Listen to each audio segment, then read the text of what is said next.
முன்னாடி போறீங்க அவங்க 3 ரன்னுங்க 3 இல்ல 0 8ரா 0 ஹலோ 0 ரன் ஸ்கோர் எத்தனை 0 ப்ரோ ஸ்கோர் எத்தனை 0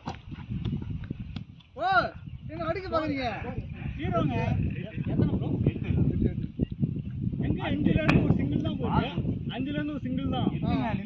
5ல இருந்து ஒரு சிங்கிள் தான் போயிருக்கு 5ல இருந்து 2 சிங்கிள்ங்க ஒரு சிங்கிள் 3 சிங்கிள்ங்க அது நீங்க அடிச்ச சிங்கிள் ஒரு சிங்கிள் தான் திருசா லாஸ்ட் 2 பால் ஸ்கோர் என்னடா 8 அண்ணா 8 அவ்வளவுதான் இப்போ 1 சிங்கிள் 9 போங்க என்ன அது 6 பால் 6 ரன் நான் கரெக்ட்டா சொல்றேன் சாம் இந்த விளையாட்டு விளையாடலாமே பேட்டர் விளையாடுறதுக்கு 5ல இருந்து ஒரு ரன் தாங்க அது தூக்கி அங்க அடிச்சாங்க அவுட்டுங்க அது ஏட்டிங்க 5 ரன்ல 6 ரன் ப்ரோ நீங்க என்ன நாளைக்கு சார் ஹார்ட்வேர்லாம் எடுத்துட்டீங்களா ஆர்டர்னா எடுத்துட்டு போறதுன்னு தெரியலையே மோகன் ப்ரோ போங்க